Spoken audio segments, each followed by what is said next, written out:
Տավուշի մարզի Դիլիջան կազաչի հատվածում բռնկված հրդեհն այսօր ժամը 10:30-ի մեկուսացվել է։ Տեղեկությունը հայտնում է ՆԳՆ փրկարար ծառայությունը։ Նավուր բնակավայրի մոտակայքում Դիլիջանի ոլորաններին հարակից անտառում եւ Դիլիջանի Լեռնային Արմենիա հյուրանոցի մոտակայքում հրդեհաշիժման աշխատանքները շարունակվում են։ Մամուլում շրջանառվող տեղեկատվությունն առայն, որ հրդեհը տարածվել է Լեռնային Հայաստան առողջարան, չի համապատասխանում իրականությանը։ Հրդեհը հիմնականում տարածվել է խոտացած հատվածում։ Տարածքում մեծաքանակ ծառեր չեն այրվել, արձանագրվել է ջերմահարումներ։ Հրդեհի տարածումը դեպի տներ եւ առողջարան կանխվել է, ասված է հաղորդագրությունում։ Հրդեհաշիժման աշխատանքներում ներգրաված են 669 փրկարարական ծառայող, 215 էկոպարեգ եւ բնակիչներ։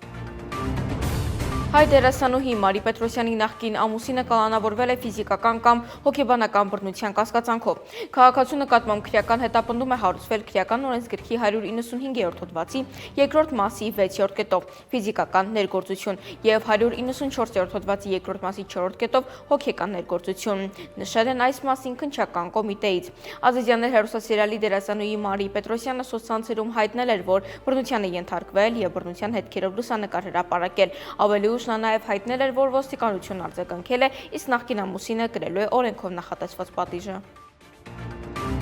Հապկից դուրս գալու հարցը Հայաստանի ԱԳՆ օրակարգում չկա։ ԱԺ-ում լրագրողների հետ ճեպազրույցում այս հայտարարությունն արել է ԱԳՆ ղեկավարի տեղակալ Մնացական Սաֆարյանը։ Մեր առջև նման խնդիր դեռ չի դրվել, եթե լինեն այդպիսի զարգացումներ կտեղեկացնենք, ասել է նա։ Սաֆարյանը նաև հավելել է, ՀԱՊԿ-ի հետ կապված մասնակցության ձևաչափը հայտարարվել է։ Հայաստանը չի մասնակցում ՀԱՊԿ գագաթնաժողովներին, բայց եւ չի խոչընդոտում որոշումների փաստաթղթերի ընդունմանը։ Նոյեմբերի 27-ին Qırğızstանում նախատեսված գագաթնաժողովին Հայաստանը կրկին չի մասնակցելու։ Միաժամանակ արդեն իր համաձայնությունն է հայտնել այնտեղ քննարկվող եւ ընդունվող փաստաթղթերի վերաբերյալ։